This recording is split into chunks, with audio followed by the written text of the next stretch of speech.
Hello friends, आज biology के बहुत इंपॉर्टेंट चैप्टर विटामिन के बारे में हम लोग देखेंगे। इससे इंपॉर्टेंट क्वेश्चंस आते हैं एग्जामिनेशन में।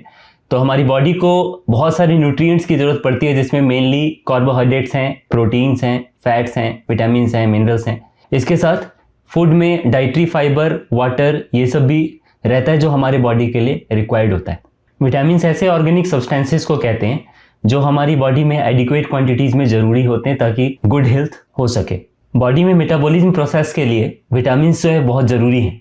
विटामिन्स ऐसे कैटलिस्ट के तौर पर काम करते हैं जो डायरेक्टली केमिकल रिएक्शन में पार्टिसिपेट तो नहीं करते, लेकिन एनर्जी के जनरेशन के लिए जब भी हमें कार्बोहाइड्रेट और फैट से एनर्जी चाहिए होती है तो वहाँ पर विटामिन्स कैटलिस्ट के तौर पर काम करते हैं।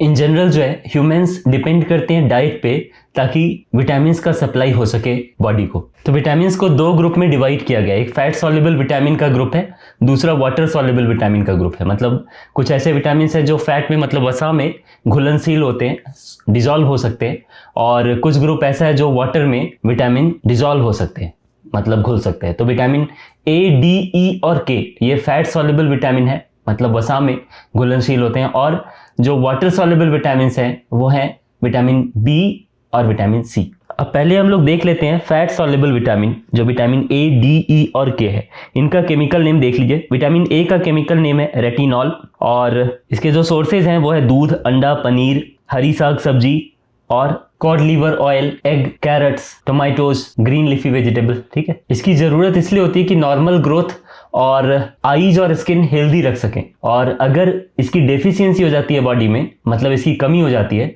तो इससे क्या क्या बीमारियां हो सकती है। नाइट ब्लाइंडनेस, जिसे हम लोग रतौंधी कहते हैं, इरेगुलर ग्रोथ ऑफ टीथ, दांत की ठीक से बढ़ोतरी नहीं होगी, संक्रमणों का बहुत खतरा रहेगा और जीरोफ्थैल्मिया हो जाएगा। नेक्स्ट है आपका विटामिन डी। इनको हम कैल्सीफेरॉल भी कहते हैं, और इसके जो मेन सोर्सेज हैं वो है कॉड लीवर ऑयल, दूध, अंडे, cheese, butter, green vegetables, fish liver oil, sunlight. यहाँ पर एक बहुत इंपॉर्टेंट फैक्ट आपको बताना चाहता हूँ। सनलाइट में जब भी हमारा स्किन एक्सपोज होता है, मतलब हमारी त्वचा जो है वो धूप में जब भी रहती है, तो जो अल्ट्रावायलेट रेडिएशन है धूप में, मतलब सनलाइट में, वो हमारे एपिडर्मिस में पेनिट्रेट कर जाता है, मतलब त्वचा के अंदर के सेल में पेनिट्रेट कर जाता है, और उसमें जो उपलब्ध कोलेस्ट्रॉल होते हैं वो सिंथेसिस करते हैं विटामिन D3 का, और वही टाइप ऑफ विटामिन डी है। तो इसीलिए कहते हैं बच्चों को या बड़ों को मॉर्निंग की धूप लेनी चाहिए ताकि विटामिन डी का सिंथेसिस हो सके और हड्डियां मजबूत रहें। नहीं तो इसकी डेफिशिएंसी से, मतलब कमी से, बच्चों में रिकेट्स नाम की डिजीज हो जाती है और एडल्ट्स में ऑस्टियोमेलेशिया नाम की डिजीज हो जाती है। इसमें हड्डियां बहुत कमजोर हो जाती हैं बच्चों की या बड़ों की। नेक्स्ट है विटामिन ई। विटामिन ई को टेकोफेरॉल भी कहते हैं। इसका केमिकल नेम टेकोफेरॉल है। याद रहे, ये सब केमिकल नेम पूछा जा सकता है कभी एग्जाम में।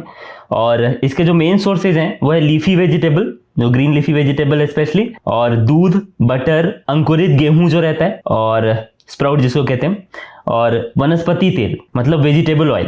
तो इसका होना क्यों जरूरी है? क्योंकि ये सेल मेम्ब्रेन को प्रोटेक्ट करता है और आरबीसी के फॉर्मेशन में हेल्प करता है और हमारे रिप्रोडक्टिव सिस्टम को मजबूत रखता है। तो अगर इसकी डेफिशिएंसी हो जाती है शरीर में तो हमें रिप्रोडक्टिव सिस्टम में किसी न किसी तरह की गड़बड़ी देखने को मिल सकती है। नेक्स्ट है विटामिन के, जिसका केमिकल नेम फिलोक्विनोन भी है, और इसके जो मेन सोर्सेज हैं वो टोमेटोज, ग्रीन लीफी वेजिटेबल, और एक बहुत इंपॉर्टेंट चीज है विटामिन के का एक फॉर्म है मेनाक्विनोन, विटामिन K2 कहते हैं। उसका जो सिंथेसिस है, मतलब उसका जो फॉर्मेशन है, संश्लेषण जो है, वो मैमल्स के इंटेस्टाइन में, मतलब आंत में बैक्टीरिया जो होते हैं वो इसका संश्लेषण कर पाते हैं विटामिन के। तो इस तरह से विटामिन के को भी हम लोग बॉडी में सिंथेसिस कर सकते हैं। पहले जान लें कि ये क्यों जरूरी है। इसलिए जरूरी है क्योंकि ये क्लॉटिंग ऑफ ब्लड में हेल्प करता है। खून का जो थक्का जमता है वो इसी की मदद से जम पाता है। तो अगर इसकी कमी हो जाती है तो डेफिशिएंसी डिजीज कौन सा है? तो खून का थक्का नहीं बनेगा, मतलब ब्लड क्लॉटिंग नहीं होगी। नेक्स्ट है आपका वाटर सॉल्युबल विटामिन। तो वाटर सॉल्युबल विटामिन में मैंने बताया था आपको विटामिन बी ग्रुप और विटामिन सी। तो पहले विटामिन बी ग्रुप की बात करते हैं। ग्रुप इसलिए कह रहा हूं क्योंकि vitamin B1, B2, B3, B5, B6, B7 और B12 की बात करूंगा, और फिर मैं विटामिन सी की बात करूंगा। तो पहले विटामिन B1 के बारे में बता दूं। इसको थायमिन भी कहते हैं, और इसके जो मेन सोर्सेज हैं वो है आपका मूंगफली, जो ग्राउंड नट है, तिल, सूखी मिर्च, बिना धुली दाल जो पल्सेज होते हैं, और लिवर, एग, वेजिटेबल्स, ये सब, ये विटामिन B1 के मेन सोर्सेज हैं। इसकी डेफिशिएंसी से जो बीमारी होती है उसको बेरी कहते हैं। इसमें भूख नहीं लगती है और ग्रोथ जो है वो कम होती चली जाती है बॉडी की। तो बेरी इंपॉर्टेंट है, विटामिन B1 का डेफिशिएंसी डिजीज है।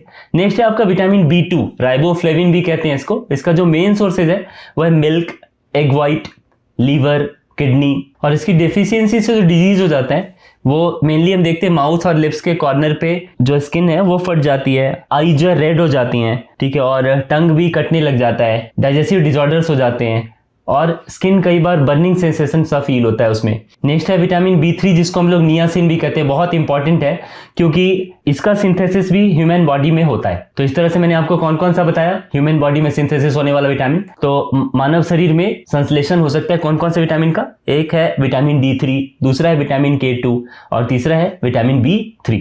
तो ये भी वाटर सॉल्युबल विटामिन है और इसका जो मेन सोर्स है आपका मीट है, फिश है, एग है, मिल्क प्रोडक्ट्स हैं, अनाज है, मशरूम है, अमरूद है, ये सब। और इसके डेफिशिएंसी से जो डिजीज होता है वो है पेलाग्रा। पेलाग्रा जो है वो त्वचा दाद को कहते हैं हम लोग, 4D सिंड्रोम भी हो सकता है। तो विटामिन B3 का जो सिंथेसिस हमारे ह्यूमन बॉडी में होता है कहाँ होता है, तो लीवर में होता है। विटामिन B5 पेंटोथेनिक एसिड कहलाता है और ये हमारे ब्लड सेल्स को बनाने के लिए बहुत जरूरी है। ये हेल्दी स्किन, हेयर, आईज और लिवर के लिए बहुत जरूरी है। इसकी डेफिशिएंसी से हमें डिप्रेशन, मसल क्रैम्प्स, नमनेस, थकान, स्लीप डिसऑर्डर्स, स्टोमक पेन्स ये सब हो सकता है। इसके जो मेन सोर्सेज हैं वो है meat, ground nut, potato, tomato, green leafy vegetables etc। Next है विटामिन B6 जिसको हम लोग पायरिडॉक्सिन भी कहते हैं। इसका जो मेन सोर्स है वो यीस्ट है, milk, egg yolk, cereals, grams, चने, मांस, अनाज, यकृत, लीवर। और इसकी कमी से जो बीमारियां हो सकती हैं वो एनीमिया है, स्किन डिजीज है। नेक्स्ट है विटामिन B7। विटामिन B7 को हम लोग बायोटीन भी कहते हैं और इसका जो मेन सोर्सेज है वो है मीट, एग, लिवर, मिल्क। और इसकी कमी से मतलब डेफिशिएंसी से जो डिजीज हो सकते हैं वो है लकवा जिसको हम लोग पैरालिसिस भी कहते हैं, शरीर में दर्द हो सकता है, बॉडी पेन, हेयर फॉल हो सकता है, बालों का गिरना। नेक्स्ट है विटामिन B12, इसको हम लोग साइनोकोबालामिन भी कहते हैं और इसका जो मेन सोर्स है वो है मीट, कलेजी, मिल्क ये सब। और इसकी कमी से जो बीमारियां होती है वो है एनीमिया जिसमें कि RBC डेफिशिएंट हो जाता है हीमोग्लोबिन में, RBC हीमोग्लोबिन में कम हो जाता है। अब हम लोग विटामिन C की बात करेंगे। तो विटामिन C का केमिकल नेम है एस्कॉर्बिक एसिड और इसके जो मेन सोर्स हैं वो जितने भी साइट्रस फ्रूट हैं या साइट्रस आइटम है जैसे नींबू, संतरा, ऑरेंज, टोमेटो, जो भी खट्टे पदार्थ हैं, मिर्च, स्प्राउट ये सब है। और इसकी कमी से जो बीमारी हो जाती है स्कर्वी, मसूड़े का फूलना, ब्लीडिंग ऑफ गम्स। अब एक बात और आपको बता दूं, जो विटामिन B12 है ना उसमें कोबाल्ट भी पाया जाता है। आज के वीडियो में बस इतना ही। वीडियो अच्छा लगा तो प्लीज लाइक, शेयर और सब्सक्राइब जरूर करें। थैंक यू, जय हिंद।